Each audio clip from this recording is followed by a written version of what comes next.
Hi అండి, అందరికీ నమస్తే. Welcome to our channel MS భుజం వ్లాగ్స్ అండి. సో భువనగిరి నుంచి రేణుకెళ్ళమ్మ తల్లి గుడి దర్శనం అయితే చేసుకొని అమ్మవారి దర్శనం అయితే చాలా చాలా బాగా జరిగిందండి. ఇంకా అక్కడ నుంచి అయితే యాదగిరిగుట్టకు బయలుదేరామంట. సో అక్కడ నుంచి దగ్గరే కదండి. ఇక మనకి హైదరాబాద్ నుంచి అయితే 60 కిలోమీటర్స్ యాదగిరిగుట్ట అనమాట. సో మొత్తానికి అయితే యాదగిరిగుట్టకి చేరాము. సో కింద నడుచుకుంటూ మెట్లెక్కి వెళ్ళే వాళ్ళంటే ఇక్కడ నుంచే మనము గోపురం కనిపిస్తుంది కదండి, అక్కడ నుంచే మెట్లు అనేది ఎక్కి గుట్టపైకి చేరొచ్చు. ఇదివరకు అయితే ఒకసారి నేను మా అమ్మాయి కలిసి అనుకోకుండా జస్ట్ అలా ఎక్కుదామా అనుకొని ఎక్కేసామన్నమాట. సో ఎక్కాలనుకుంటే మన సంకల్పం అనేది గట్టిగా ఉంటే ఎక్కగలుగుతాము. కొంచెం కాళ్ళు నొప్పులు అయితే అనిపించాయి, కానీ సో పర్వాలేదన్నమాట అండి. చాలా చాలా బాగా అనిపించింది మెట్లు ఎక్కడం వల్ల. ఇంకా మొత్తానికి అయితే గుట్టపైకి ఇక కార్ అనేది కింద పార్కింగ్ చేసేసాము. ఇంకా పైకి కార్ తీసుకొస్తే 500 రూపీస్ మనకి పార్కింగ్ ఛార్జ్ ఉంటుంది, కింద అయితే 50 రూపీస్.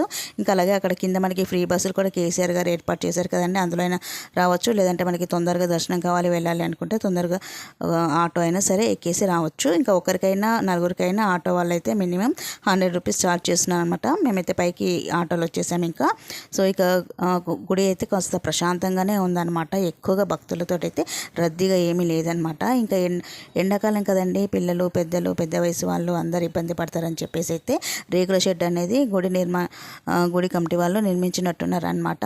ఎండ వడదెబ్బ అనేది తగలకుండా ఉండడం కోసం. అందుకని చెప్పేసి కొంచెం డిజైన్ అనేది మనకి కనిపించకుండా డిస్టర్బెన్స్ లాగా ఉందన్నమాట. ఇంకా కింద కూడా కాళ్ళు కాలకుండా ఇట్లా వైట్ పెయింట్ అనేది వేశారనమాట అండి.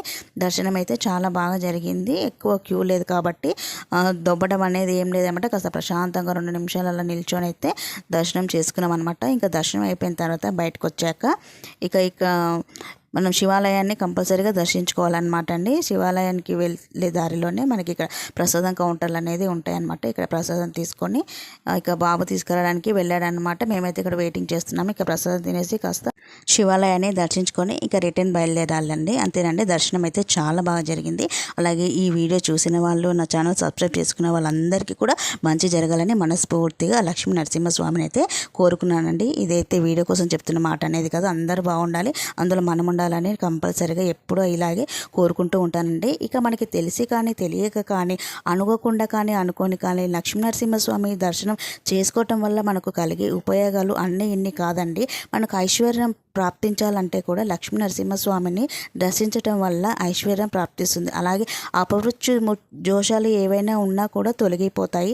అప్పుల బాధతో తీవ్రంగా బాధపడుతున్న వాళ్ళు కూడా లక్ష్మీ నరసింహస్వామిని దర్శించుకోవడం వల్ల అప్పులన్నీ తీరిపోతాయి, సుఖశాంతులు మనశ్శాంతి లభిస్తుందండి. దర్శనం బాగా జరిగింది. ఇక్కడ నుంచి బయలుదేరుతున్నామండి. మళ్ళీ మనము స్వర్ణగిరి టెంపుల్లో కలుసుకుందాము. ఓం నమో వెంకటేశాయ.